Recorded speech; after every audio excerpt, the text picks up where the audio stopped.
हाँ, फिलहाल हम लोग क्या किए थे, अगले क्लास में जो है हम लोग बहुत सारे सिविलाइजेशन पढ़े थे। दुनिया के 4 सबसे प्राचीन सभ्यताओं को जो है हम लोग समझे थे, उसकी खासियत को समझे थे और उनके इमिनेंट जो फीचर्स था, हर एक सिविलाइजेशन का अपना अपना कुछ खास विशेषता था, है ना। तो उन सारे विशेषताओं को हम लोग जो है यहाँ पे देखे थे। अब हम लोग थोड़ा आगे बढ़ते हैं और इंडस वैली सिविलाइजेशन किस तरीके से शुरू होता है और किस तरीके से खत्म होता है। मेनली यहाँ पे बात करते हैं कि भारत का जो एकमात्र सिविलाइजेशन जो दुनिया का प्राचीन सभ्यताओं में से एक सभ्यता माना जाता है, that is called Indus valley civilisation, which was also known as the another name Harappan civilisation. ये जो सिविलाइजेशन जो है अचानक 1500 इतना बड़ा, इतना विशाल, इतना बेहतर सभ्यता अचानक खत्म कैसे हो जाता है। तो इसके बारे में जो है बहुत सारा क्या है, major reason behind the decline of the Harappan civilisation. Harappan civilisation की डिक्लाइन होने के पीछे कोई एक सिंगल रीजन नहीं है, there were multiple reason behind the decline of Harappan civilisation, है ना। इतना बड़ा सभ्यता किसी एक कारण से थोड़ी डिक्लाइन होगा, बहुत सारे मल्टीपल कॉजेस थे, मल्टीपल रीजन थे जिसके कारण जो है उन सभी के कारण जो है ये हड़प्पन सिविलाइजेशन क्या होना पड़ा, हमेशा हमेशा के लिए डेमोलिश होना पड़े। तो अब हड़प्पन सिविलाइजेशन का जो खात्मा होता है यानी ये खत्म होता है, ये 1500 बीसीई में जो है माना जाता है कि हड़प्पन सिविलाइजेशन जो है ऑलमोस्ट खत्म। 1500 बीसी वो एक टाइम पीरियड है जहाँ पे माना जाता है कि भारत का सबसे प्राचीन सभ्यता का जो है अंत होता है ना। 1500 बीसी में माना जाता है अंत होता है। इसके पीछे 3-4 कारण बताया जाता है। सबसे पहला कारण बताया जाता है कि कुछ नेचुरल कारण था और कुछ मैनमेड कारण था, कुछ तो आर्टिफिशियल कारण था और कुछ नेचुरल रीजन था। नेचुरल रीजन ये था कि जो रिवर था वहाँ का, जितने भी इंडस वैली रिवर था और भी आसपास के जितने भी नदी हुआ करते थे उस टाइम पे, वो धीरे धीरे उनका कोर्स चेंज होने लगा। कभी सूख जाते थे, कभी फिर पानी हो जाता था। दोनों तरीके से परेशान थे। सूखा होता था तो फिर खेती नहीं हो पाता था, उससे एक बहुत बड़ा दिक्कत होता था। पीने के लिए पानी भी नहीं हो पाता था, जिससे उस जगह को, वहाँ के वासियों को छोड़ने के लिए वो मजबूर हुए। जहाँ पे पानी नहीं है फिर वहाँ पे लाइफ कैसे पॉसिबल होगा। तो लाइक 6-6 महीना, 5-5 साल, 10-10 साल इसी तरीके से चलता था। यही कारण है कि वहाँ के आदिवासी मतलब जो लोग हैं वो मजबूर होकर जो है उस जगह को छोड़ने के लिए मजबूर हुए।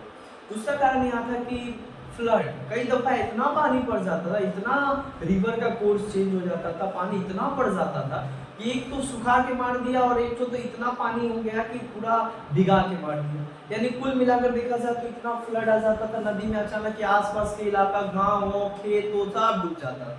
आधा से ज्यादा आर्किटेक्चर खत्म हो जाता था। लोगों को जीवन जीना पूरा तरीके से जो है बहुत ही मतलब पूरे तरीके से जो पैटर्न था, सिविल पैटर्न था एक, वो पूरे तरीके से डेमोलिश हो जाता था जब कोई फ्लड आता था। तो फ्लड भी वहाँ पे आता था, ड्रॉट भी आता था वहाँ पे। दूसरा यहाँ पे कारण था कई सारा डिजीज उस समय जो है पानी पड़ने के कारण और पानी नहीं होने के कारण बहुत सारा डिजीज जो है लोगों को फैलना स्टार्ट हो जाता है, जिसमें से स्किन डिजीज बहुत सारा फैलना स्टार्ट हो जाता है लोगों को, जिसके कारण जो है लोग जो है कितने सारे लोग उस डिजीज के कारण जो है, और उस समय कोई ऐसा रेमेडी नहीं था जो रेमेडी लेकर जो है वो ठीक हो सके, जिसके कारण बहुत सारे हड़प्पावासी जो है मारे जाते हैं। उसके बाद में क्या होता है कि आर्यन का इन्वेंशन होता है हमारे देश के ऊपर, जो है आर्यनों का अटैक होते हैं और आर्यन जब अटैक करते हैं तो उससे बचा कुचा जितना भी जो आर्किटेक्चर था, जो सिस्टम चल रहा होता था, है ना, वो भी क्या होता है, कोलैप्स हो जाता है। और वहीं से क्या होता है कि हमारे देश में हड़प्पा सिविलाइजेशन का अंत होता है और एक नया सिविलाइजेशन का शुरुआत होता है। इस सिविलाइजेशन को कहा जाता है वैदिक सिविलाइजेशन। हड़प्पा सिविलाइजेशन 1500 बीसी में खत्म होता है और 1500 बीसी में ही भारत में एक नया सभ्यता का उदय होता है, and that civilisation was called Vedic civilization. This was a newer civilization. एक नया सभ्यता का क्या होता है, भारत में शुरुआत होता है, जो कई मायनों में इंडस वैली सिविलाइजेशन से हट के अलग था, डिफरेंट था। बहुत सारे इसके बीच जो है अंतर देखने को हम लोग को मिलता है। यहीं पे आप अगर ध्यान दोगे तो वैदिक सिविलाइजेशन जो एक सिविलाइजेशन स्टार्ट होता है, ये वैदिक सिविलाइजेशन माना जाता है कि जब 1500 में जब वैदिक सिविलाइजेशन कब आता है, जब हड़प्पन सिविलाइजेशन यानी इंडस वैली सिविलाइजेशन डिक्लाइन हो जाता है और आर्यन का क्या होता है, हमारे देश में इन्वेशन होता है। यानी जब आर्यन इन्वेड करते हैं, हमारे ऊपर आक्रमण करते हैं और हड़प्पा सभ्यता को खत्म करके वो अपने तौर तरीके से, अपने संस्कृति, अपने कल्चर के आधार पे एक नया सभ्यता भारत में शुरू करते हैं, and that civilisation was called Vedic civilisation. अब बात आता है कि सिविलाइजेशन का नाम वैदिक क्यों पड़ता है, तो क्योंकि इस सिविलाइजेशन में 1500 बीसी में जो है एक सबसे पहला बुक जो है एक रिलीजियस लिटरेचर, एक स्क्रिप्ट क्या होता है सामने आता है, जिस स्क्रिप्ट को कहा जाता है ऋग्वेद।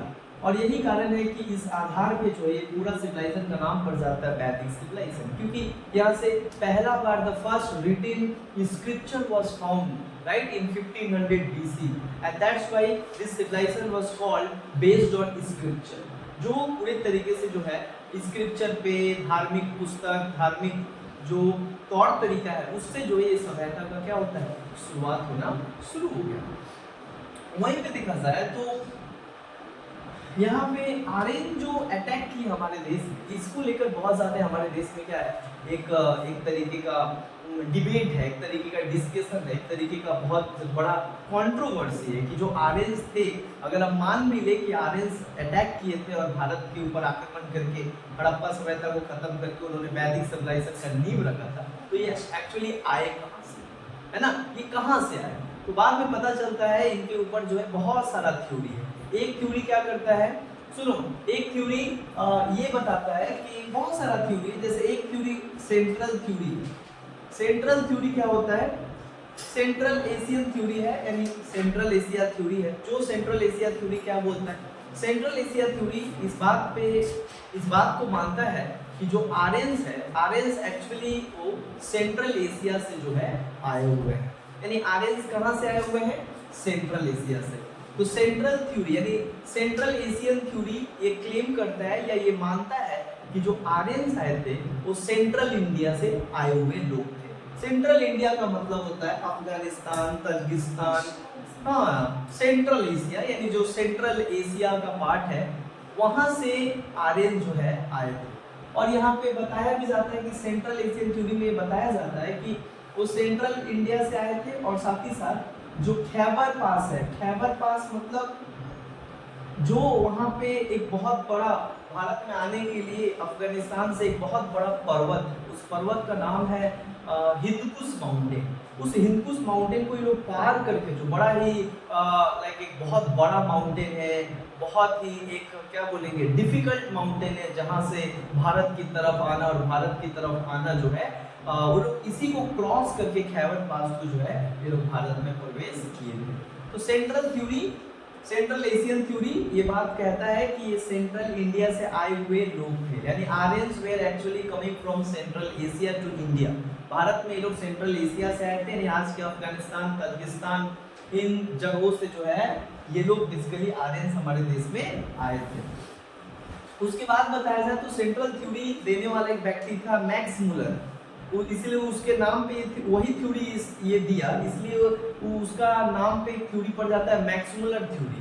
मतलब चाहे सेंट्रल एशियन थ्योरी बोलो चाहे मैक्स मुलर थ्योरी बोलो, एक ही थ्योरी है जो ये बात कहता है कि आर्यन जो थे वो सेंट्रल एशिया से एक्चुअली भारत में आए थे। Max Muller, MAXMULLER, Max Muller एक व्यक्ति था, एक इतिहासकार था, जो इस बात को कहता था और बताया कि एक्चुअली जो आर्यंस थे वो कहाँ से आए थे? सेंट्रल एशिया से आए थे।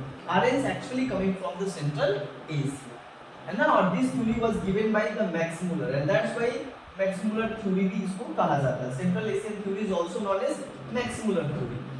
वहीं पे क्या होता है कि और भी बहुत सारे थ्योरी आया, यूरोपियन थ्योरी आया, एक यूरोप कहता था, यूरोपियन थ्योरी भी है, कई तरीके के थ्योरी है, यानी बहुत सारा अलग अलग थ्योरी है जो अलग अलग बताता है कि एक्चुअली आर्यंस कहाँ से आए थे। मतलब बहुत बड़ा एक डिस्कशन यही बात है कि जो हमारे देश में आर्यन अटैक हुआ था, ये आक्रमण कहाँ से किए थे और कहाँ के थे actually, originally they were actually belongs to which country, इसको लेकर जो है कई तरीके की थ्योरी आता है। जहाँ पे एक सेंट्रल एशियन थ्योरी क्लेम करता है कि ये सेंट्रल एशिया से आए थे, वहीं पे जो यूरोपियन थ्योरी है वो क्लेम करते हैं कि यूरोप से आए थे, और यूरोप का एक जगह है यूरेशिया, वहां से जो है ये उठकर एक्चुअली भारत में आए थे। यानी Aryans were actually coming from the European. So the European theory considered and claimed that the Aryans were actually coming from Eurasia, not Central Asia. ये बोलते हैं कि नहीं सेंट्रल एशिया से नहीं आए हैं, यूरेशिया से आए हैं। वहीं पे एक हमारे देश में एक बहुत बड़े लाइक सोशल रिफॉर्मर हुए जिनका नाम है स्वामी दयानंद सरस्वती। स्वामी दयानंद सरस्वती का कहना था कि नहीं नहीं Aryan they are actually coming from Tibet, तो इसको तिब्बत थ्योरी कहा गया, बाद में इसको कहा गया थ्योरी ऑफ तिब्बत, क्योंकि स्वामी दयानंद सरस्वती का कहना था कि जो आर्यंस थे एक्चुअली कहाँ से आए थे, एक्चुअली कहाँ से आए थे, तिब्बत से आए थे। तिब्बत पार्ट से, तिब्बत प्लेटू से जो है वो हमारे देश में आए थे, इसलिए उन्हें तिब्बतियन कहना चाहिए। तो इसलिए जो है सरस्वती दयानंद सरस्वती ये मानते हैं। वहीं पे हमारे देश में दयानंद सरस्वती के बाद बताया जाए तो जर्मनी एक थ्योरी देता है जो बोलता है कि actually Aryans they are not coming from Tibet, not coming from Central Asia, but Aryans they are mainly come from the Nazi, यानी जर्मनी, यानी नाजियों का कहना था कि ये हमारे देश के लोग थे। तो अलग अलग थ्योरी का बात करता है। इंडियन थ्योरी कहता है कि नहीं, इंडियन थ्योरी भी है, इंडियन इतिहासकार का जो ग्रुप है वो ये बात कहता है इसके ऊपर कि आर्यंस कहाँ से थे, कहाँ से आए, कौन थे। तो इसके बारे में इंडियन थ्योरी कहता है कि नहीं Aryan was actually living in India, but वो लोग क्या थे ना, इस जगह को क्या किए थे कि यहाँ छोड़ के चले गए थे, माइग्रेट कर दिए थे, यानी माइग्रेशन होकर जो है सेंट्रल एशिया और किसी दूसरे देश में भटकने लगे थे, मतलब व्यापार के लिए, रोजगार के लिए। और जैसे ही क्या होता है कि वहां से वापस लौटते हैं तो ये लोग क्या करते हैं, भारत पे आ जाते हैं। फिर यहाँ पे बात आता है कि अपने ही लोग अपने सभ्यता को थोड़ी नाश करेंगे, अपने सभ्यता को थोड़ी अटैक करेंगे, अटैक करने की क्या जरूरत है। इसीलिए आज भी इतिहासकारों के बीच एक मत नहीं है इस चीज पे कि who were Aryans and where he belongs, where मतलब where was the original homeland of Aryans and और हु वेयर आर्यंस, आर्यंस कौन थे और वे कहां से आए थे। आज भी मॉडर्न इतिहासकार इसके ऊपर बातचीत कर रहे, डिस्कशन कर रहे, एविडेंस जुटा रहे, सोर्स जुटा रहे, जिससे इस तय पे पहुंचा जा सके कि सही क्या है, दूध का दूध क्या और पानी का पानी क्या है। हालांकि अभी तक हम लोग बहुत सारा थ्योरी है जो बहुत सारा थ्योरी में अलग अलग चीज बताया जाता है। एनसीईआरटी कहता है कि actually Aryans were coming from Central Asia, that's why NCERT giving more emphasis on Central Asian theory। जो ये बात कहता है कि अफगानिस्तान, तजिकिस्तान इन जगहों से जो है वो खैबर दर्रा को क्रॉस करके भारत में आए हुए थे, है ना। अब बात करते हैं कि आर्यंस कौन थे। तो देखो ये जो आर्यंस है जिसको हम लोग आर्यंस कह रहे हैं, ये तो एक्चुअली इंग्लिश वर्ड है, ये एक्चुअली आ रहा है संस्कृत वर्ड से, because the language of Aryans were Sanskrit, they were actually speaks in Sanskrit language, वे लोग संस्कृत भाषा में बातचीत करते थे, उनका मूल भाषा संस्कृत था।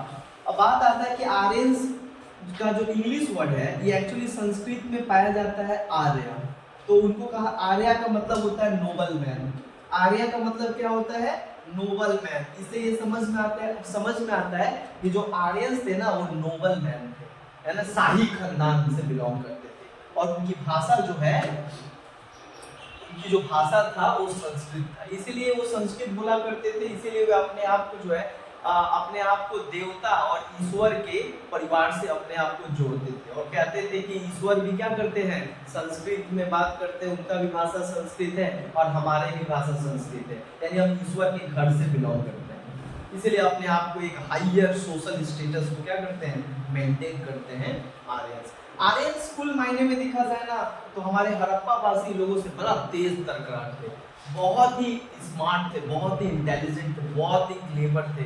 और सबसे बड़ी बात, Aryans were the protectors of cow, वे लोग अपने गाय रक्षक थे, यानी काउ प्रोटेक्टर्स थे, यानी आर्यंस जो थे वो काउ प्रोटेक्टर्स थे।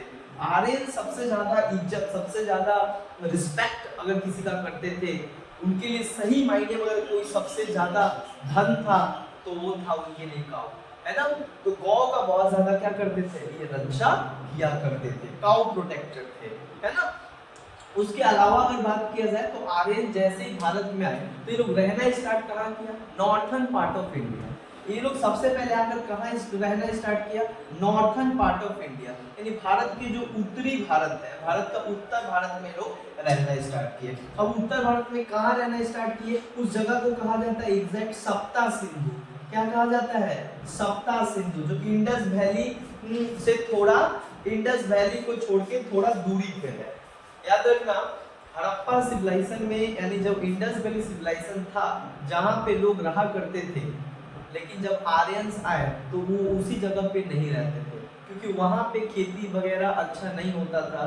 वहाँ पे हमेशा सूखा पड़ता था, फ्लड आता था, इसलिए वो एक ऐसे जगह पे रहना शुरू किए जहाँ पे बहुत सारे रिवर था और जहाँ पे रहकर वो आसानी से खेती वगैरह कर सकते हैं और बड़ा अच्छी तरीके से लाइफ को जी सकते हैं।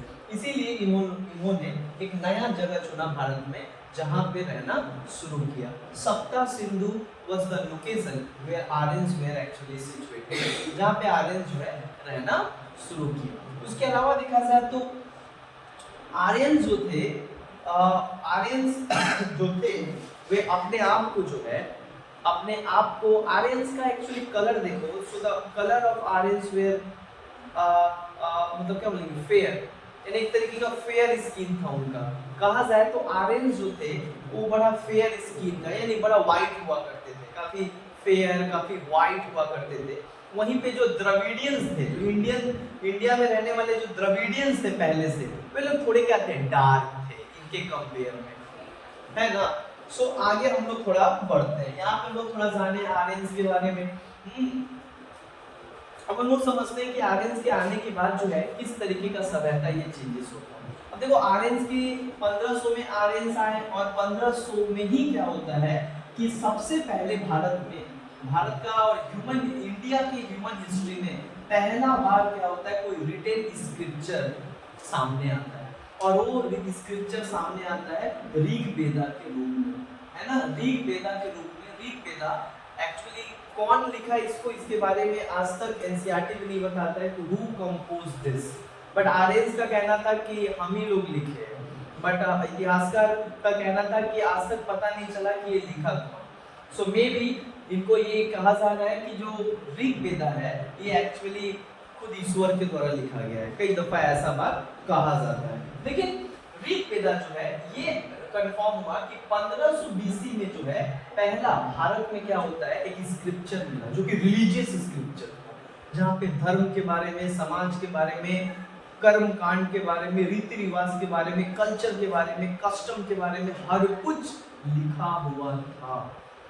तो ऋग्वेदा, अच्छा ऋग्वेदा तो बाद में लिखा गया, लेकिन इस ऋग्वेदा को पहले लोग क्या करते थे कि ओरली क्या करते थे, इसको चांट करते थे, यानी ओरली इसको क्या करते थे, बोल कर, सुन कर क्या करते थे, दूसरे लोगों से सुनते थे, वो किसी और को बताते थे, वो किसी और को बताते थे, इसी तरीके का एक ट्रेडिशन फॉलो करते थे। इसीलिए पहले के वेदा को क्या बोला जाता था, ऋग्वेदा को जो है श्रुति कहा जाता था। क्या कहा जाता था, श्रुति कहा जाता था, क्योंकि सुनकर याद करना किया जाता था। पहले के टाइम में इसको जब ये लिखित अवस्था में नहीं उस समय था, मतलब जब रिटेन नहीं था, तो उस टाइम में क्या होता था, लोग इसको क्या करते थे, सुन के क्या करते थे, याद करते थे, इसीलिए इसको कहा गया श्रुति। वेदा को जो है, यानी वेद को श्रुति भी कहा जाता था, क्योंकि जब ये रिटेन पूरे तरीके से नहीं आया तो लोग इसको सुन कर क्या करते थे, याद करने का एक प्रथा चला हुआ था, इसे इसको श्रुति कहते हैं। अब बात यहाँ पे आ रहा है कि सबसे पहला लिखित वेद आया ऋग्वेदा, इसीलिए Rigveda was called the oldest Veda. अब क्या होता है, टोटल अगर देखा जाए तो ऋग्वेदा के अलावा जो है टोटल 4 वेदा है ना, 4 वेदा है। सबसे पहले ऋग्वेदा है, सबसे ओल्डेस्ट। दूसरा जो वेदा है उसको कहते हैं सामवेदा। तीसरा जो वेदा है उसको कहते हैं अथर्ववेदा, और जो चौथा है उसको कहते हैं यजुर्वेदा। तो टोटल कितना वेद है, 4 वेद है। सबसे पुराना वेद कौन सा है, ऋग्वेदा। ऋग्वेदा कब लिखा गया था, 1500 बीसी में। और ऋग्वेदा में क्या बताया गया है, Rigveda is the collection of hymns, Rig Veda basically इसमें क्या बताया गया है, ये एक कलेक्शन है हिम्नस का। हिम्नस क्या होता है, बहुत सारे श्लोक का, बहुत सारे क्या बोला जाता है, मंत्र का। ये क्या है, एक पूरा कलेक्शन है बुक का, जहाँ पे बहुत मंत्र है। इसमें टोटल कितने मंत्र है, कितने हिम्नस है, 1028 हिम्नस है ऋग वेदा। यानी जो ऋग वेदा है उसमें टोटल 1028 हिम्नस आर एक्चुअली मेंशन्ड। उसमें 1028 हिम्नस है। वहीं पे बात किया जाए तो ऋग वेदा को पढ़ने से हमें क्या क्या बात पता चलता है। ऋग वेदा पढ़ने से हमें बहुत सारे हिम्नस, अलग अलग दो हिम्नस सबसे ज्यादा यहाँ पे देखने को मिलता है। एक हिम्नस होता है, सुनो, दो हिम्नस यहाँ पे देखने को मिलता है। एक हिम्नस को कहा जाता है अग्नि, अग्नि के ऊपर ज्यादा यहाँ पे लिखा गया है, और एक इंद्रा के ऊपर ज्यादा लिखा गया है। फिलहाल हम लोग यहाँ तक पढ़ रहे थे कि ऋग वेदा में जो है हम लोग क्या पढ़ते हैं, ऋग वेदा से हम क्या जानते हैं। ऋग वेदा में मेनली जो है बहुत सारा श्लोकों का वर्णन किया गया, लगभग 1028 श्लोक का वर्णन किया गया है, जिसमें से बहुत सारा जो श्लोक है वो अग्नि के ऊपर जो है लिखा गया है। अग्नि का मतलब तो God is of fire, okay. और उसके बाद जो दूसरा लिखा गया वो इंद्र है ना, जिसको कहते हैं गॉड ऑफ थंडर, है ना, ओके, रेन एंड थंडर। सो उनको जो है कहा जाता है। तो इन्हीं के ऊपर जो है ऋग वेदा में बहुत सारे इनके ऊपर श्लोक का वर्णन किया गया। उसके अलावा देखा जाए तो टोटल ऋग वेदा को जो है 10 मंडलास में बांटा गया है, 10 मंडलास में बांटा गया है। 10 मंडलास का मतलब क्या होता है, लगभग जो है 10 मंडलास में यहाँ पे बांटा गया है। अब बताया जा रहा है कि 10 मंडला में यहाँ पे बांटा गया, 10 बुकों में जो है ऋग वेदा को बांटा गया है। आगे बढ़ते हैं कि अब साम वेदा क्या बताता है। देखो एक दूसरा वेद है साम वेदा। साम वेदा क्या बताता है, Sama Veda is actually the collection of the music, है ना। उस समय के टाइम पे जो है वीणा वगैरह, वीणा से जो गाना वगैरह, धुन वगैरह बजाया जाता था, है ना। उस टाइम के लोग भी जो है बहुत सारा शास्त्रीय संगीत वगैरह जो है सुना करते थे, है ना। तो उस समय जो गीत वगैरह हुआ करता था उसके बारे में, और उसमें वो कहाँ पे कलेक्शन है, साम वेदा में। यानी साम वेद हमें बहुत सारे उस टाइम के जो क्या बोलेंगे जो गाना वगैरह और जो गीत वगैरह हुआ करता था, इसमें हम लोग को मिल जाता है सामवेदा में। सामवेदा के बाद देखा जाए तो Atharvaveda. Atharvaveda actually, Atharvaveda is the collection of magic and magician. इसमें ना ब्लैक मैजिक और मैजिशियन के बारे में जो है पता चलता था कि उस टाइम के लोग ना ये सब अंधविश्वास में ज्यादा विश्वास करते थे, है ना। हाँ, तो आज के लोग भी अंधविश्वास में विश्वास करते हैं, लेकिन उतना नहीं। आज साइंटिफिक रैशनैलिटी थोड़ा है लोगों के अंदर, लेकिन उस टाइम के लोग के अंदर तो भाई पूरा भरा हुआ था मैजिक, काला जादू, काला टोना, है ना। और मैजिक के बारे में, मैजिशियन जादूगर के बारे में विश्वास करते थे। बच्चा को गायब कर देता था, फिर ला देता था, जीवित कर देता था, मार देता था। ऐसे कांड जो है लाइक अथर्ववेदा में जो है बहुत सारा हम लोग को मिलता है। इससे हमको समझ में आया उस टाइम के जो लोग हैं ये तमाम बातें जो है माना करते हैं, विश्वास किया करते हैं, तब ना ये सारा कुछ है ना। यजुर्वेदा, अब यजुर्वेदा क्या बताता है। Yajurveda is basically the collection of the religious practices and ritual. यानी यहाँ पे रिलीजियस सैक्रिफाइस एंड रिचुअल, बहुत सारा जो रिचुअल है हिंदू धर्म का, उस समय जो लोग परफॉर्म करते थे, धार्मिक रिचुअल, ये तमाम चीजों को क्या करते थे, फॉलो किया करते थे। और इसमें बताया गया है कि कितने तरीके का उस समय रिलीजियस सर्मनी एंड सैक्रिफाइस को जो है लोग मानते थे और परफॉर्म किया करते थे। मतलब Yajurveda is basically the collection of the performance of ritual, ceremony and sacrifice in Hindu religion। यानी उस टाइम के जो धर्म है, उस धर्म में भी बहुत सारी क्या है, आज की तरह जो हम लोग सैक्रिफाइस करते हैं, आज की तरह जो हम लोग रीति रिवाज करते हैं, है ना, जो प्रथा वगैरह है, कर्म कांड वगैरह है, ये उस टाइम के लोग भी जो है किया करते हैं। तो जहाँ पे यजुर्वेदा में हम लोग को ये समझ में आता है, इसमें एक बहुत खास तौर पे क्या बोलेंगे, एक यज्ञ हुआ करता था बहुत सारा, अश्वमेधा यज्ञ। और ये जो अश्वमेधा यज्ञ होता था ना, ये एक राजा दूसरे राज्य को जीतने के लिए जो है अश्वमेध यज्ञ करवाता था, जहां पे अपने घोड़ा के ऊपर क्या करता है, अपना झंडा लगा देता था और घोड़ा को छोड़ देता था। वो जहां तक जाएगा वो सारा एरिया उस राजा का हो जाता था। यानी ये तमाम तरीके का वो राजा भी जो है उस समय, the king was dominated by religious idea. King was actually govern the territory by the influence of religious idea. यानी धार्मिक तरीके से जो है राज्य राजा उस समय चलाते थे, धार्मिक आइडिया और धार्मिक आस्था और धार्मिक रीति रिवाज को फॉलो करते हुए और मानते हुए। आगे बढ़ते हैं। यहाँ पे हम हम चार तो अपना क्या पढ़े, वेद वगैरह पढ़े। ठीक इसी टाइम पे क्या होता है कि जो ऋग्वेद आता है, तो इस टाइम पे जो है जब तक केवल ऋग्वेद आता है, तो ऋग्वेद का जो समय है वो 1500 से लेके 1000 बीसी तक क्या होता है कि बस केवल एक ही बुक उस समय लिखा गया था, that is called Rigveda, oldest Veda. तो इस टाइम के जो पीरियड है, उस टाइम के पीरियड को कहा जाता था अर्ली वैदिक पीरियड। क्या कहा जाता था? अर्ली वैदिक पीरियड, जो 1500 से लेके 1000 बीसी तक जो है चला। यानी 1500 से लेके 1000 बीसी तक के समय को जो है प्राचीन इतिहास में अर्ली वैदिक काल के नाम से जाना जाता है, क्योंकि इस टाइम पे बस केवल क्या है, एक ही स्क्रिप्चर का खोज और एक ही स्क्रिप्चर लिखा गया था।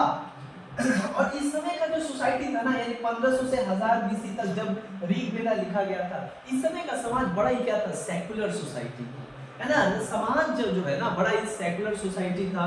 हाँ, पेट्रियार्कल सोसाइटी था, पैतृक समाज था, बट इंस्टेड ऑफ पैतृक society there were a very good social status and position of women in the society। यानी पैतृक समाज होने के बावजूद भी जो है औरतों का यहाँ पे बड़ा एक अच्छा पोजीशन था, औरतों का स्थिति स्टेटस बड़ा ही अच्छा था, है ना। और औरतें भी जो है बहुत सारे ऑर्गेनाइजेशन और बहुत सारे सोशल ऑर्गेनाइजेशन और ग्रुप में जो है वो पार्टिसिपेट कर सकती थी, और भी कई तरीके का अधिकार था। इस टाइम के औरतों का स्थिति बड़ा अच्छा था, जहां पे क्या था, there was no sati system, there was no child marriage, there was no caste system. अब तक कास्ट सिस्टम भी नहीं है समाज में, है ना। कास्ट सिस्टम अभी भी तक नहीं आया है। यहाँ तक कि इस समय अर्ली वैदिक काल में जो है और औरत जो है, यानी जो महिलाएं हैं, उनको जो है बहुत सारा ऑर्गेनाइजेशन उस समय होता था समाज में। उस समय ना बहुत सारा ऑर्गेनाइजेशन होता था, जैसे ऑर्गेनाइजेशन का नाम है विधाता, है ना, जैसे ऑर्गेनाइजेशन का नाम है सभा, जैसे ऑर्गेनाइजेशन का नाम है समिति, सभा समिति, सब में उनको पार्टिसिपेट करने का अधिकार था। That means they are actually participated in the social and political organisation. अपने समाज और अपने गांव में जो राजनीतिक संगठन हुआ करता था, उसमें ये लोग खुद भी क्या करती थी, भाग ले पाती थी। इससे समझ में आता है कि कितना ज्यादा उसमें फ्रीडम था।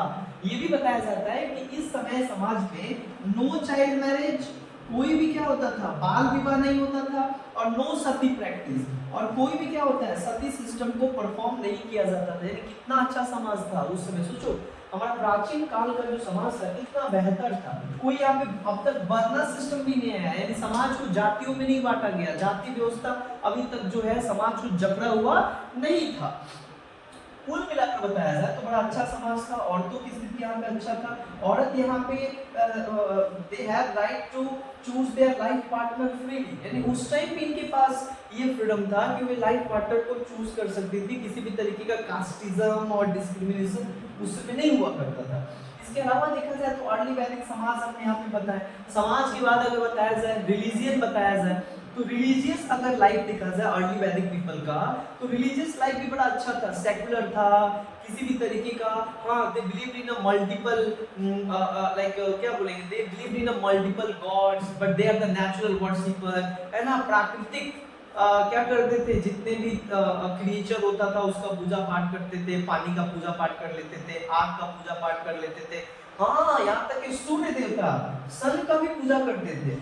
तो मतलब यहाँ पे बता रहा है कि बड़ा ही नेचुरल वर्शिपर्स थे यहाँ के लोग। इसके साथ ही साथ ये भी पता चला हम लोग को कि यहाँ के लोग आइडियल वर्शिप अभी तक परफॉर्म नहीं करते थे, यानी कोई भी क्या है, भगवान का पूजा पाठ जो है, यानी मूर्ति पूजा पाठ जो है नहीं किया करते थे। इसके अलावा इकोनॉमिक लाइफ देखा जाए तो यहाँ के लोगों का जो जीवन था बड़ा ही इनका प्राइमरी सोर्स क्या था जीने का, वही एग्रीकल्चर था, है ना। थोड़ा बहुत एग्रीकल्चर करते थे, ट्रेड वगैरह भी किया करते थे, है ना।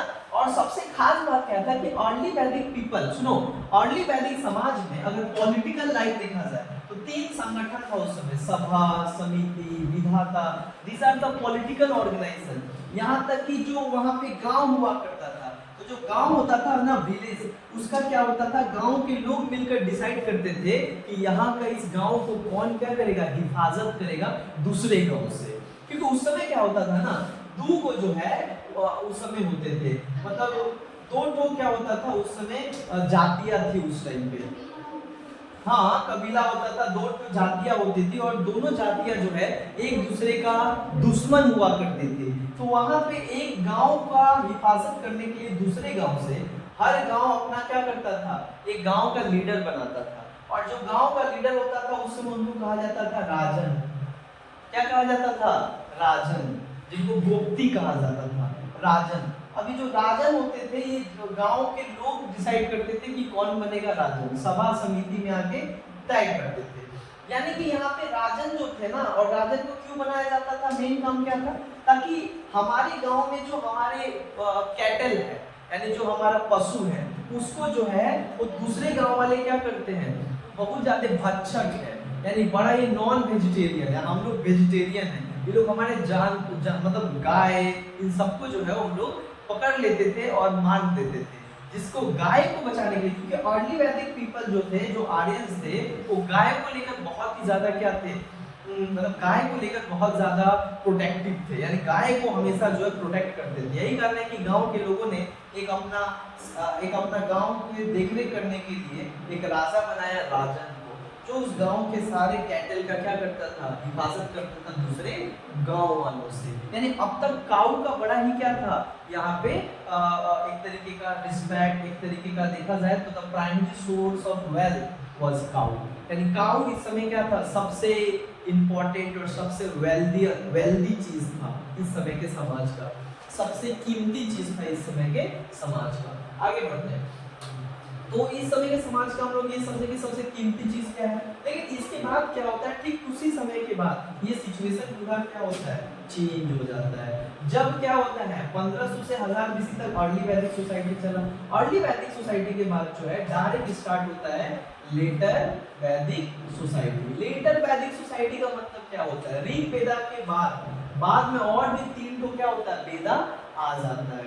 उसके बाद से समाज चेंज हो जाता है। तो यहाँ से 1000 बीसी से लेके 600 बीसी तक क्या होता है, एक एरा चलता है, स्टार्ट होता है। लेटर वैदिक सोसाइटी है ना, begin from 1000 BC to 600 BC, यानी 1000 बीसी से लेके 600 बीसी तक जो है अर्ली वैदिक सोसाइटी के बाद लेटर वैदिक सोसाइटी का शुरुआत होता है। और लेटर वैदिक सोसाइटी जो है कई मायनों में बहुत अंतर था अर्ली वैदिक समाज से, पूरा कंप्लीटली ट्रांसफॉर्म हो गया। लेटर वैदिक सोसाइटी में आते आते हर कुछ चेंज हो गया। पहला चीज यहाँ पे देखा गया कि जो चीज चेंज हुआ लेटर वैदिक सोसाइटी में, कि यहाँ पे जो इस समय के समाज में क्या था, सेकुलर सोसाइटी था। ये सोसाइटी पूरी तरीके से क्या हो गया, कास्ट बेस्ड सोसाइटी हो गया।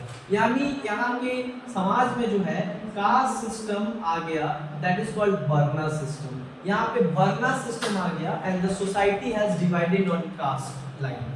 कास्ट के आधार पे जो है पूरे समाज को बांट दिया गया। और 4 तरीके का जो है यहाँ पे कास्ट आया। सबसे पहले आया ब्राह्मण, है ना, सबसे टॉप मोस्ट क्लास। फिर उसके बाद आया क्षत्रिय, है ना, उसके बाद फिर आया क्या, वैश्य, फिर उसके बाद जो है शूद्रास। तो इस तरीके से 4 जो है जातियों में समाज को बांट दिया गया। और चारों अलग अलग जाति को 4 अलग अलग काम दे दिया गया, बांट दिया गया। और कोई एक व्यक्ति दूसरे व्यक्ति के काम में नहीं इंटरफेयर करेगा। ब्राह्मण को बोला गया कि तुम्हारा काम है वर्शिप का, है ना, तुम काम करोगे एज अ प्रिस्ट, यानी तुम्हारा काम है पुरोहित के रूप में। तुम ब्राह्मण सबसे सर्वोच्च तुम जाति में पैदा लिए हो, तो तुम्हारा काम होगा क्या काम होगा, वर्शिप रिलेटेड, यानी पूजा पाठ करवाना, रिलीजियस एडवाइस देना, ये सारा काम होगा। और तुम सबसे सर्वोच्च वर्ग होंगे।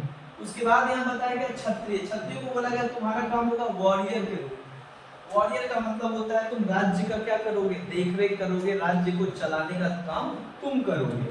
उसके बाद जो वैश्य होते थे उनको बोला गया कि तुम्हारा काम होगा मर्चेंट के रूप में, यानी तुम बिजनेस वगैरह व्यवसाय वगैरह वगैरह क्या करोगे, तुम देखरेख करोगे। और जो क्षुद्र होते थे, जो समाज के सबसे निचतम जाति होते थे, उनको कहा गया कि तुम्हारा काम होगा पीजेंट के रूप में, है ना, तुम्हारा काम पीजेंट होगा, वर्कर होगा, है ना, साधारण वर्ग तुम्हारा पीजेंट काम होगा। तो इस तरीके से जाति को चार भागों में, समाज को चार भागों में बांट दिया गया और सबका काम, सबका जो वर्क है वो बना दिया गया। मतलब every group of society, every occupations of society has been determined on the basis of वर्ना और कास्ट लाइन।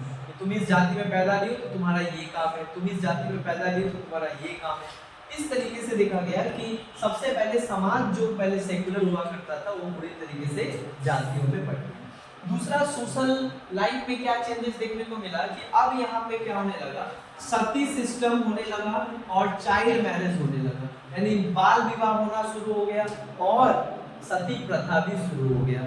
यानी कुल मिलाकर देखा जाए तो समाज अब कहीं किसी भी तरीके से सेकुलर नहीं रहा। वुमेन्स का स्थिति जो है डिग्रेडेड हो गया। Now the position of women has been degraded. अब वुमेन का पोजीशन जो है अब सेकेंडरी हो गया, यानी अब यहाँ पे वुमेन्स को वो स्टेटस, वो ओहदा समाज में नहीं रहा जो पहले अर्ली वैदिक सोसाइटी में था। इनको किसी भी तरीके से कहा गया कि कोई भी सोशल और पॉलिटिकल ऑर्गेनाइजेशन में इनको पार्टिसिपेशन का अधिकार खत्म कर दिया गया। अब इनको जो है चार दीवारों में ही बांध दिया गया। यहाँ से जो है सब कुछ क्या होता है, शुरू होता है। इसके अलावा देखा जाए तो चाहे इकोनॉमिक लाइफ में देखा जाए तो अब यहाँ पे जो है पहले अर्ली वैदिक सोसाइटी में काउ सबसे वेल्थी, यानी काउ सबसे जो है, cow is the primary source of wealth. But now in the later Vedic society, the land is become the primary source of wealth। यानी एक बहुत बड़ा ट्रांसफॉर्मेशन क्या देखने को मिलता है कि जो लैंड है, यानी जो जमीन है, वो एक प्राइमरी सोर्स के रूप में क्या होता है, उभर कर सामने आता है। और इस समय क्या होता है, काऊ को भी जो है, अब ये लोग क्या करते हैं, काऊ को भी जो है, काऊ का जो एक रिस्पेक्ट था, जो इज्जत था अर्ली वैदिक समाज में, ये लेटर वैदिक समाज आते आते ये काऊ का भी जो है जो प्रोटेक्शन था ये इनका उठ जाता है और ये लोग ध्यान देने लगते हैं किसके ऊपर, लैंड। यहीं से एक कॉन्सेप्ट आता है इसी समय, जना। यहीं से कॉन्सेप्ट आता है जना, दैट इज जनपद। यानी अब क्या होता है कि वो अपने गांव को बढ़ाने के लिए टेरिटरी को जीतना स्टार्ट करते हैं। उनको लगता है टेरिटरी एकमात्र ऐसा चीज है जो हमको क्या कर सकता है, पावरफुल बना सकता है।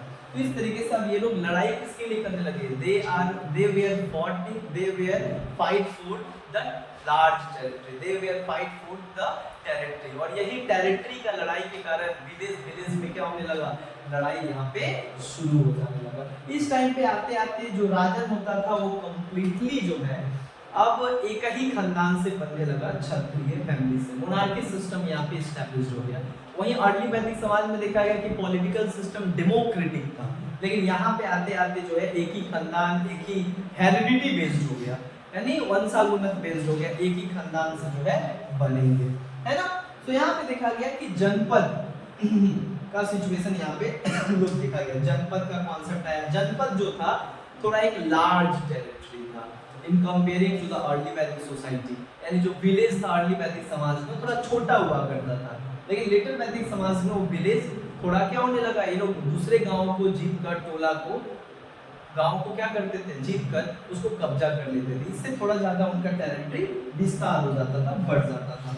रिलीजियस लाइफ देखा जाए तो यहाँ पे भरपूर तरीके से क्या होता है, पहले तो नेचुरल वर्शिप हुआ करता था, रिलीजियस लाइफ में भी चेंजेस आता है लेटर वैदिक समाज में।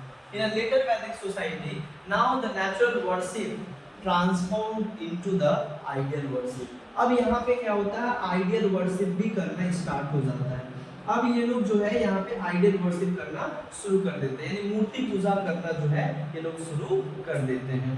मूर्ति पूजा यहाँ पे करना शुरू कर देते हैं। क्या क्या मूर्ति पूजा, पशुपति को पूजना स्टार्ट करते हैं, है ना, बहुत सारे शिवा, है ना, ये तमाम विष्णु, ये हर चीज को जो है पूजा पाठ करना शिव जी, हाँ शिव जी को पूजा करना यहाँ पे जो है लोग क्या करते हैं, शुरू कर देते हैं। यानी इस तरीके से देखा जाता है कि समाज में आइडियल वर्शिप का शुरुआत लेटर वैदिक सोसाइटी से हुआ। लेटर वैदिक सोसाइटी जो है 600 बीसी तक यहाँ पे चलता है। ठीक इसी टाइम पे 600 बीसी तक जब चलता है तो धीरे धीरे सारे जो गांव थे, जो जनपद थे, दूसरे को कैप्चर करने के लिए जो है एक क्या होता है, पॉलिटिकल लड़ाई, पॉलिटिकल कॉन्फ्लिक्ट और पॉलिटिकल बैटल जो है शुरू हो जाता है कि कौन सबसे ज्यादा एरिया को कैप्चर करेगा और शक्तिशाली राजा बनेगा। और इसी तरीके का यहाँ से इंपीरियलिज्म का शुरुआत होता है। यहाँ से साम्राज्यवादी अपने साम्राज्य को, इंपीरियलिस्ट अपने साम्राज्य को बढ़ाने का जो है लड़ाई यहाँ पे शुरू हो जाता है। और ये लड़ाई जब शुरू होता है तो ये बदल जाता है एक नया समाज जिसको कहा जाता है राइज ऑफ महाजनपद। यानी ये जितने छोटे छोटे जनपद थे ये एक दूसरे को कैप्चर करने लगे और एक बहुत बड़ा टेरिटरी बनाना स्टार्ट किए, एक बहुत अंपायर, एक बहुत बड़ा किंगडम खड़ा करना शुरू करने लगे। ना यहीं पे कहा गया राइज ऑफ महाजनपद। लेकिन ये जो महाजनपद का शुरुआत हुआ ये 600 बीसी में माना जाता है, 6th सेंचुरी में माना जाता है कि 16 महाजनपदों का क्या होता है, उदय होता है, 16 महाजनपदों का उत्पत्ति होता है। क्लियर हुआ? अब ये जो 16 महाजनपद आते हैं, महाजनपद का मतलब क्या होता है, बहुत सारे जनपद, बहुत सारे दूसरे जनपद को कैप्चर कर लेते थे और साइज में बड़ा हो जाते थे, तो लार्ज टेरिटरी इज कॉल्ड महाजनपद। यानी छोटे छोटे जो गांव थे वो जब जनपद, जब दूसरे जनपद को कैप्चर करके अपने एरिया को बढ़ा लेते थे तो उसको कहा जाता था महाजनपद। बट ये महाजनपद की जो शुरुआत वो कब हुई, 600 बीसी में हुई। ठीक इसी समय 600 बीसी में टोटल 16 महाजनपद को जो है हम लोग देखते हैं कि there were 16 Mahajanapada right within our country. हमारे देश में टोटल 16 बड़े बड़े Mahajanapada, large empire, large territory सामने आता है। और ये 16 महाजनपद बाद में जो है लड़ाई करना स्टार्ट करते हैं कि पूरे अखंड भारत का जो है यहाँ पे किंगडम कौन एस्टेब्लिश करेगा, सभी 15 को हरा के कौन सबसे ताकतवर शासक यहाँ पे बनेगा। तो इस तरीके से देखा जाता है 16 महाजनपद का यहाँ पे शुरुआत होती है। 16 महाजनपद में बाद में जाकर 5 महाजनपद केवल बच पाते हैं, जिसमें अवंती आता है, कोसला आता है, भज्जी आता है ना, भज्जी आता है और मगध आता है और एक और वहाँ पे है जैसे हो गया कोसला हो गया, मगध हो गया, अवंती हो गया, भज्जी हो गया और एक है बदसा। तो ये 5 तरीके के अंपायर निकल के आते हैं, उभर के आते हैं, फिर इनके बीच क्या होता है, लड़ाई शुरू हो जाती है। यानी जो 6th सेंचुरी बीसी है उसमें महाजनपद अपने में ही क्या करने लगते हैं, लड़ने लगते हैं और कौन इस पूरे भारत और पूरे टेरिटरी पे राज करेगा, इसके लिए एक पॉलिटिकल स्ट्रगल और पॉलिटिकल कॉन्फ्लिक्ट जो है शुरू हो जाता है ना। 5 महाजनपद उभर के आते हैं, जिसमें से 5 महाजनपद मगध हो गया, कोसला हो गया, अवंती हो गया, भज्जी हो गया, बदसा हो गया। ये 5 महाजनपद उभर के आते हैं। बाद में ये 5 महाजन के बीच भी लड़ाई होता है, बट ये पांचों में सफल होता है मगध। और इस तरीके से एक मगध अंपायर किंगडम का क्या होता है, नींव हालत में रखा जाता है।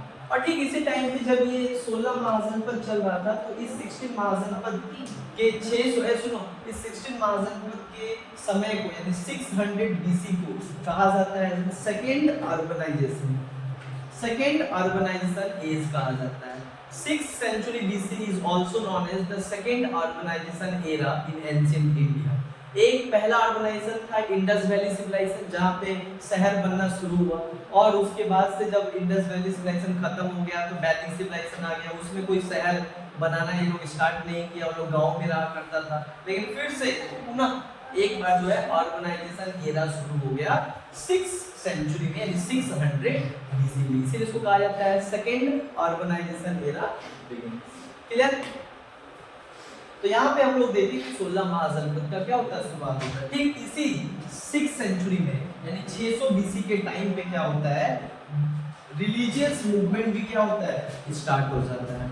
है ना, देश में क्या होता है, रिलीजियस मूवमेंट भी स्टार्ट हो जाता है और धीरे धीरे इस सनातन धर्म में और हिंदू धर्म में बहुत ज्यादा क्या होता है, डोमिनेशन होने लगता है ब्राह्मण का बाकी सारे जातियों के ऊपर। उसके बाद बाकी सारे जातियां जो है बहुत परेशान होकर और डिस्क्रिमिनेशन का शिकार होकर जो है ये लोग एक ऐसे धर्म का तलाश करने लगते हैं जो धर्म में सभी को एक बराबरी का अधिकार, सभी के साथ न्याय किया जाएगा, क्योंकि अब ये एक ऐसा धर्म हो गया था कि जहाँ पे उनके साथ ब्राह्मण जो है बहुत सारा क्या करते थे, धर्म के नाम पे जो है उनसे बहुत पैसा लूटते थे, रीति रिवाज के नाम पे, है ना, पूजा पाठ के नाम पे, सैक्रिफाइस के नाम पे, यज्ञस के नाम पे, बहुत सारा तरीके का मल्टीपल रिचुअल ये लोग परफॉर्म करवाते थे आम लोगों से, जिससे पैसा उनसे टाना जा सके।